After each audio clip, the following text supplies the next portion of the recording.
planning and time blocking is going to be the place that you're going to have the most success, really, in everything we've talked about from the very beginning of this episode. What is your plan to actually successfully create a successful fourth quarter? Success. Yeah. Plan to succeed, not planning failing to plan. So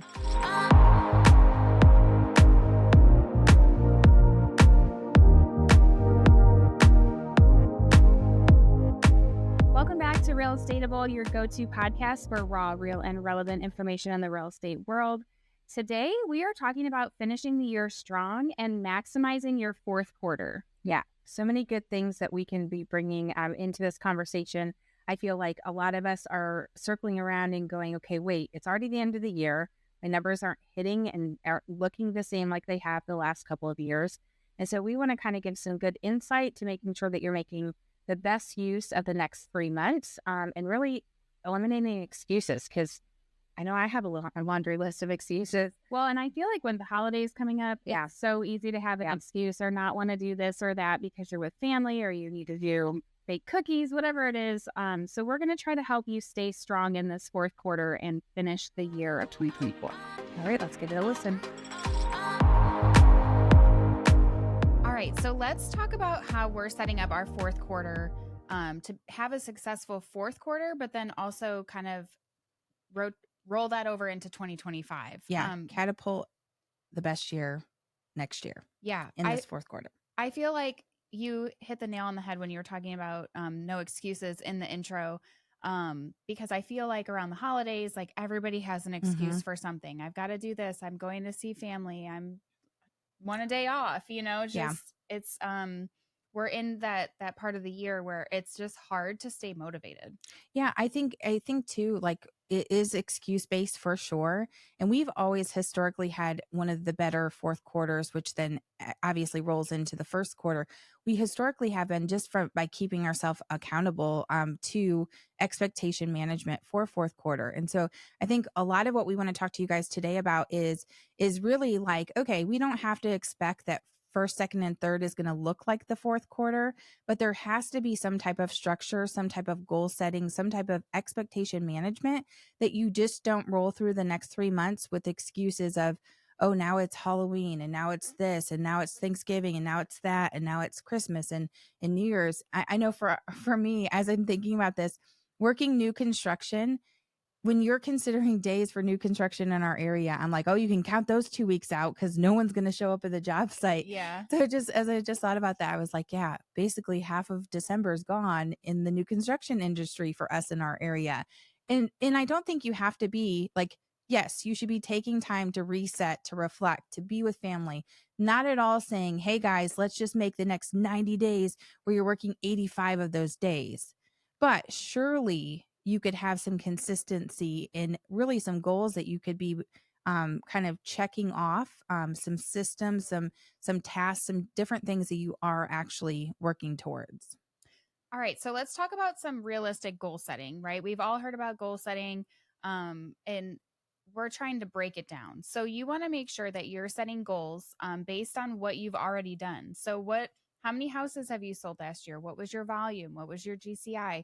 Trying to figure out a realistic goal that you can crush the end of the year with. So one of the things that we talk about is setting a SMART goal. And so SMART is an acronym for specific, measurable, achievable, relevant, and time bound for the fourth quarter. So you want to make sure that you're setting goals that are attainable, because you're not going to sell 100 homes in the last 30 or 90 days of the year. So make sure it's something that you can achieve, because you're ultimately going to disappoint yourself if you set something too high. Well, and I also look at, like, for us, for our team, we've had a lot of change that has happened this year, and we're not going to hit our goal that we set basically 10 months ago.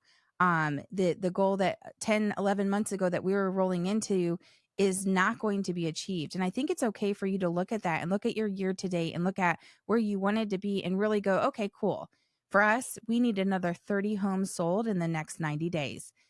Unfortunately, we're about to be hitting an election, and that's probably not going to happen. And so looking at that, readjusting and giving yourself freedom to readjust to say, hey, That 30, maybe if we got 15, half of that, that would be us hitting that fourth quarter goal.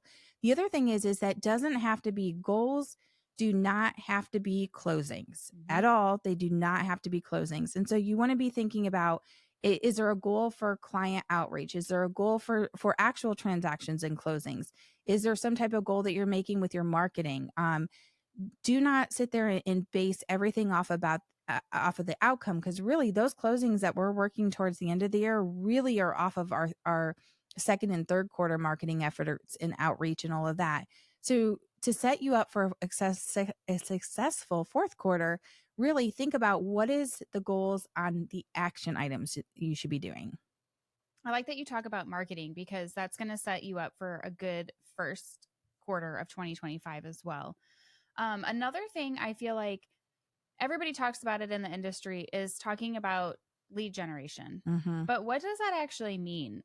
We went to a conference back in August, and we're in a room full of like 250 people. And one of the team leaders was like, yeah, we do lead gen and we do this and this and this. And so I raised my hand in this crowd and I was like, well, what do you do for lead gen? Yeah, what does that even mean? Cool, you're lead genning. Super awesome. Yeah. He couldn't answer it. Yeah. Like in front of and the this whole is room. a huge team in our franchise, like probably top 15 in the entire world for the company we partner with. Yeah. And I was just kind of like, well, thanks for your help, bro. Yeah. So I think that, lead gen doesn't have to be cold calling and things like that. You can reconnect with warm leads, maybe somebody that has reached out to you on social media, or just maybe raised their hand a little while ago and they weren't quite ready, but maybe they're ready now. Reaching out to your past clients. I'm trying to do better with, like, every month, trying to reach out to like all the A's, then the B's, or like breaking it down that way. So that way I can reach all of my past clients and just see how they're doing, see if they're ready to, move up or move down, or relocate. Always trying to get a referral. And then the other thing too is, don't forget about your sphere of influence. These are all things that are lead gen, but don't have to feel like it's lead gen. Well, and you're in this perfect window right now too, where you naturally can be asking and checking for an update, especially with everything that's going on in the world right now, with so many different tragedies and so many different, natural disaster situations that are happening. Just a status check in on that, leading into the holidays. If you're looking to do this in November, I'm sending out a holiday card. You actually have to do that, but if you are, checking in and just saying, how are you doing? I'd love to make sure. Are you still at 123 Short Street? Okay, great. I'm going to send out a holiday card. How's everything going? What does 2025 look like?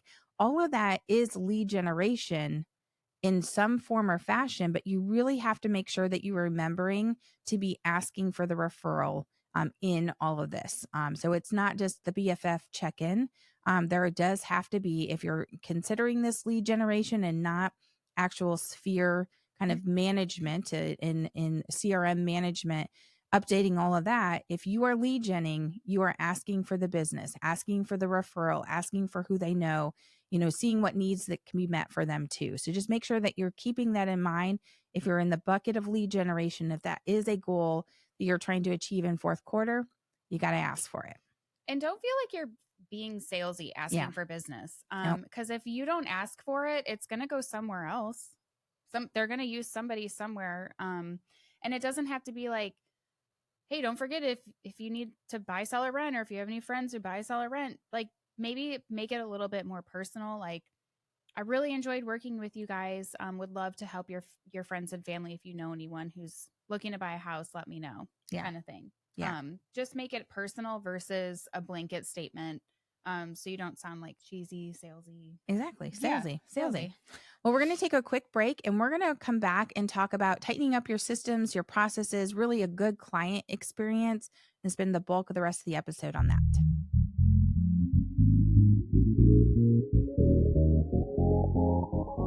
Are you looking for ways to become more efficient and save time in your day as a real estate agent? We've got the thing for you. We have created 18 done-for-you email templates that cover the entire process on the buying side and the selling side. The best part is that this is only $49 and includes customizable email templates for the process to get you through start to finish with your buyers and sellers. Head over to realestateable.com/email templates, and that's where you can find them. All right, so let's talk about tightening your systems and processes, right? So we have been personally spending a ton of time organizing our CRMs, making sure that people are set up on searches and getting listing valuations and all of our campaigns and things like that. We're just really trying to streamline that process so that way when somebody raises their hand to say yes, they're being contacted immediately, they're being taken care of versus just going somewhere or waiting to be seen. Well, and automating through that process too. But I'm like literally getting heaviness on my chest as we're talking about it, because we are in a massive overhaul right now of spreadsheets and CRMs and just really, really tightening up where we have information in 100 different spots, putting it in one place and having automation and processes set up. Like that is a non-negotiable for anyone that works with us for fourth quarter. And I would encourage you guys, even though that seems super overwhelming, and it is, it's like, it's funny because it's like, Ashley will say, "Hey, I got through one more page of my spreadsheet." And I'm like, "I got through three." But those three led to like 4 or 5 conversations, really then ended up being lead generation in that whole bucket and picture. But I think it's even more so encouraging that once we get through this and get through really tightening up what that looks like, I'm like, man, the follow up and lead gen is going to be so much less overwhelming when it's like, okay, I need to do this with only 3 for Mhm. for today versus 3,300. So yeah, that is something that I feel like we non-negotiable fourth quarter. Well, and I feel like using the CRM too, it's going to naturally follow up with your people so that you're not forgotten. Yep. So that's like one of the best things as far as like automation and systems is a set it and forget it. Once they're in, and they're going to be getting marketed to without you having to actually do it. I mean, obviously check in and do your personalized things, but at least once a month they're getting your newsletter or whatever you're sending out. Well, it's just so much more efficient too. Like Yeah. it's like it's not a set it and forget it, but the automation part of it is where it takes away the human nature of the ebbs and flows of the busyness of our industry. Really, we kind of go on highs and lows and all of that. And so I think that it's so easy to be like, I have even looked at notes. I'm like, it's been 9 months since I've checked in with these people when they were like, "Hey, we're thinking about," Mhm. and then I didn't do anything for 9 months. Are you kidding me? But having the automation to be able to one, be tracking your task and your follow-up that you should be doing, but then also just having those touches like the newsletter. That's one of the other big things that we're revamping in fourth quarter, is just to have a more valuable piece that is dropping to them every month, just kind of as a top of mind awareness and a poke for them every month too. So, other than a CRM, I would recommend possibly hiring out some of the things like the tasks that you're doing regularly that kind of bog down your day, whether that's social media or sending emails or updates to clients. Possibly, just hiring that out, whether it's a virtual assistant or it's a in person that's working for you. Find out, make a list of those items that are just tedious that maybe you don't love doing or maybe that somebody else could handle for you with like under your supervision, and run with it, because I think that's one of those things where it's like the things that you do over and over and over and over is something that somebody else could do so you can lead gen and prospect. Well, and I feel like it's for me over the years, it's been a lie that I love. It's a creative outlet. It's a blah, blah, blah lie that is told to at least myself, where it's like, yeah, okay, maybe I do like putting together pop buys, but when that's always a joke, a $10 an hour. Who can you hire for $10 an hour? Yeah. Okay, let's just say it's a $15, $20 an hour job. When I really kid up to potential of really being close to $1,000 an hour for the activities that I'm doing, can yield me, a much greater 10x return on my time. And so it's like, yes, it could be, but I also think that, when you're talking about that, you cannot set yourself up to be always doing those things, because you never know if that is going to be able to fall onto your plate. And then what happens when, you're like, okay, I'm going to do these 5 pop buys. And 3 of those times you are so underwater that those get shoved to the side. I think about the my lemon Popeyes. I haven't even done mine. Oh gosh. Okay. There you go. There you go. But I mean, that's been what, 4 years that we've had those bought No, and everything? I feel like it was 4 years for me. 3 years? 2 years? I don't know. I think it was 2 less days than. too I long? feel like it's less than that because it has my new phone number on Okay. there. I don't know, but it's been too long. It's Either been way, we too ordered long, yeah. marketing and we didn't send it out. Yeah. So that's a fail. Well, and it was like with every intention of holding that and not delegating that. It was every intention that I was going to do that. And for me, for sure, over the years, the lie that I told myself was, it's a creative outlet. I'll do it when I'm blah, blah, blah, whatever. And then things would get so busy and then we'd hop over and it's like, well, now it's Christmas. You can't send out lemon themed easy peasy kind of scenario. So I think setting yourself up and going into 2025, what you can delegate, what makes sense in a smaller dollar amount. And I know some of you guys might be like, do you know the year that I just had? You want me to hire someone now? I think that you don't have to. I think it's easy for you to consider, okay, I just need some help these 5 times a year. Is there a stay-at-home mom or someone that has kids that just went off to school, someone that could be just leveraging your time in a case-by-case basis? Or do you have kids? Yeah, I would say hire Do you have a husband? Hire your kids or hire like a college student. Yeah. I mean, for the example of Popeyes, Tiffany knows like I am not. I don't want to say I don't like Popeyes, but It's not your jam as much as. Yeah, it's not my jam. Yeah. It's whatever. But like I always put that on my plate and then I'm stressing out and then I'm like, well, let me deliver them. And then that's a mess. And then they're getting out late. Like, so we're working as a team to just kind of like automate that. Like you buy in for that and that's done for you. And that for me too, I'm like, I want to handle that myself. I want to deliver some. I want to do this. But now I'm like, okay, if I deliver 10 out of my list of 100, that's good. And every time I'm going to deliver to a different 10. And then I think that's. But if you are so underwater, you have 10 contracts and 10 buyers right on your doorstep. There's not no one got it because I was expecting I was just going to keep all of that in my lap. So I think that that's going to be different for everybody. Some people are like 100 Popeyes. I'm barely delivering 10. You're going to scale that to look specific for what you're doing. And it doesn't even have to be Popeyes. It doesn't even have to be like whatever your plan is, you have to be working in fourth quarter to really be scrubbing through that, thinking about what next year looks like, because we are like this is business planning season for a successful 2025. And so you really need to be thinking about what are those things, and it all needs to be based off of measuring what has worked before. Yes, we should be trying new things. Yes, we should be, at 100% velocity trying, every last thing that maybe did not work in the past. But there are some things that have worked because you're still in this industry. What is that? And continue to do that at great lengths for sure, moving into the next year. So kind of continuing talking about marketing, that's the way that we're getting business, right? We're marketing ourselves to as many people as we can. So focusing on your content creation. I know we talk a lot about social media, post, all the things and I was just telling Tiffany before we got on here, I've been in this like roller coaster on social media where I have like a really good week and I'm posting a reel every single day. And then the next week I'm like, oh, I didn't post anything, or I'll post like here and there and it's just throwing whatever out there. Really narrow down, figure out who you're talking to on social media. And then there's right now is like the best opportunity because it's a seasonal time. So you have all the holidays coming up. What can you talk about that is either related to real estate or something that's going to talk to your people? If you are, constantly helping first-time home buyers, well, how can you tie that into the holiday, or how can you tie that in? I just made a post the other day, like, should I sell my house in the holiday season? So just trying to use that, and then always analyze like what's working. Is your social media where you're getting your leads? Is your just solds getting you leads?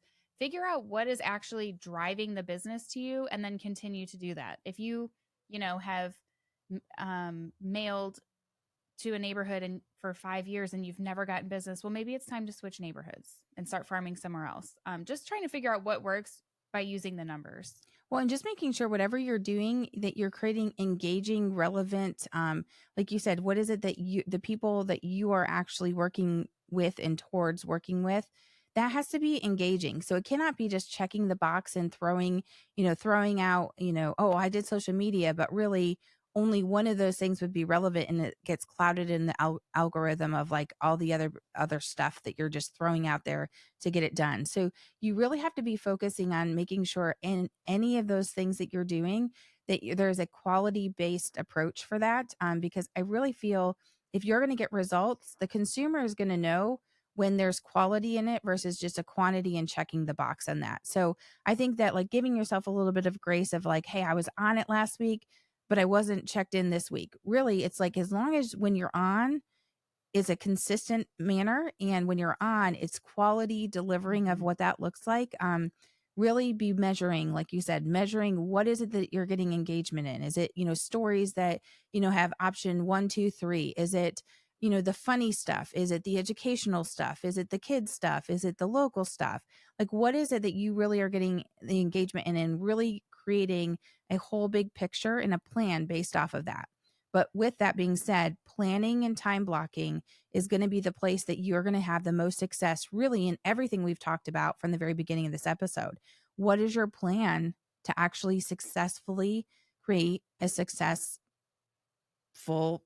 fourth quarter? Success. Yeah. Plan to succeed, not planning and failing to plan. So, yeah.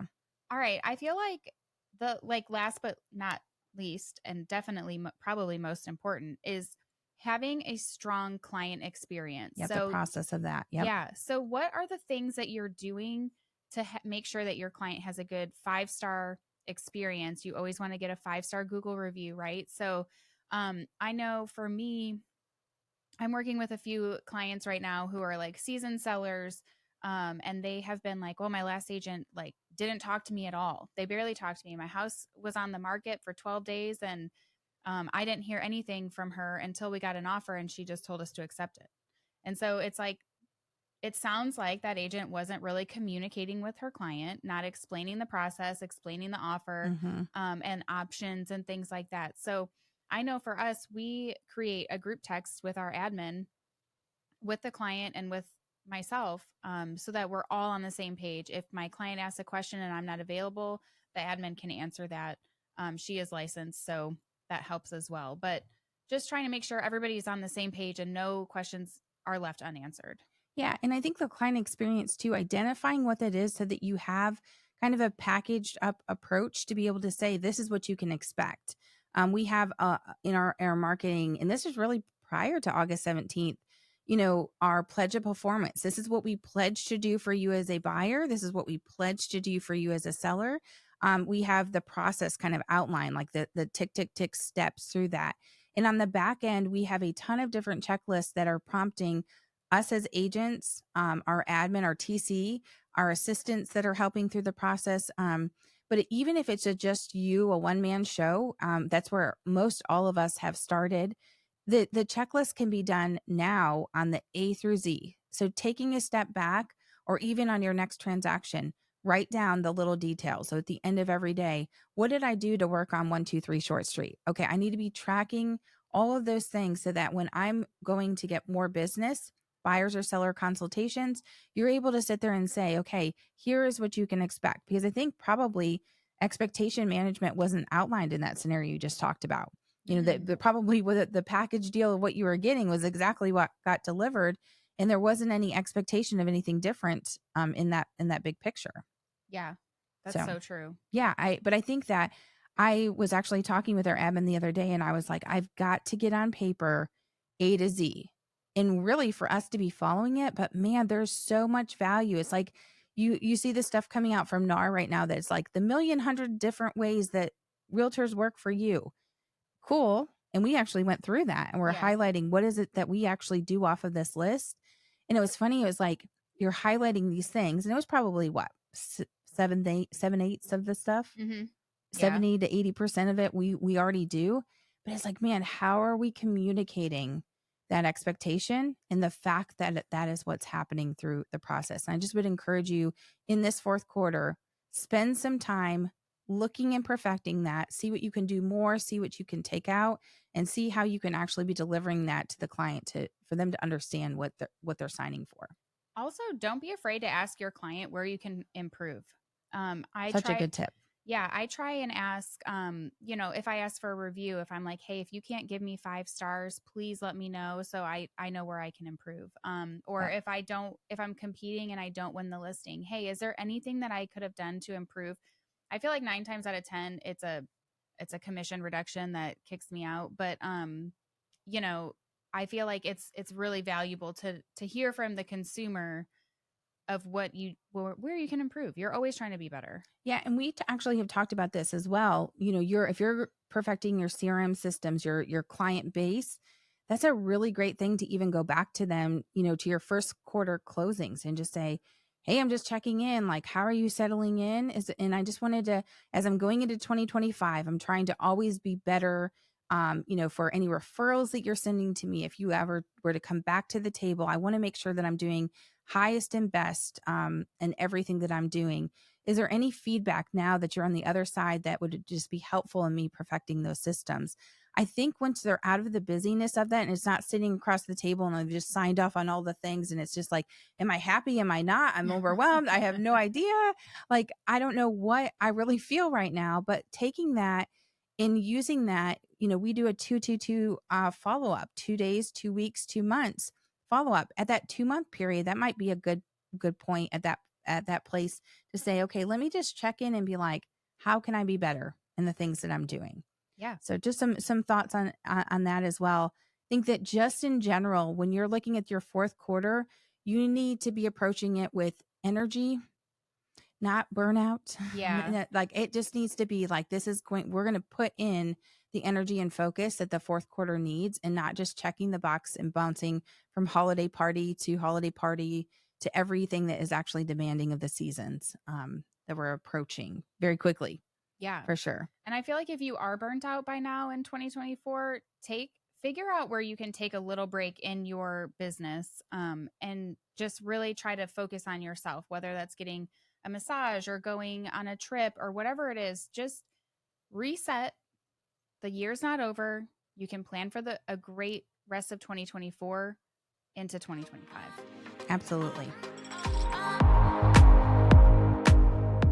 A great episode with so many different things to really hit fourth quarter with great focus, good energy, a solid plan to just make sure that we're wrapping up this year, really tying it up with a bow, sending it out the door, and ready for 2025. So, what would you say if we could give the listener 3 things that agents should be focusing on in fourth quarter? What would you say one of yours would be? Organizing your database, Mm-hmm. whether that's in a spreadsheet, a CRM, have some sort of something where you can keep your clients, your SOI and everything in one spot where you can easily scroll through and see who you need to reach out to, or just be able to check in and have a record of checking in with them. Like, did you call, text? Did you email? What did they say? What did you say? That way you're keeping track. Just keep organizing and keeping track of your database. Yes. And I think that should be fourth quarter goal to get to 100% in there. Yeah. Regardless, whether or not you have any of those things that she just described, you need to get into a swift follow-up of all of those people that you have there. I think the other thing too is looking at your client experience, start to finish, and really and beyond. So really, what are you doing for client experience after the sale? Like, what does that look like? And actually putting it down in writing so that you have that to be able to kind of deliver through your consultation process with buyers or sellers. I would say also measure. So measure, where are your clients coming from?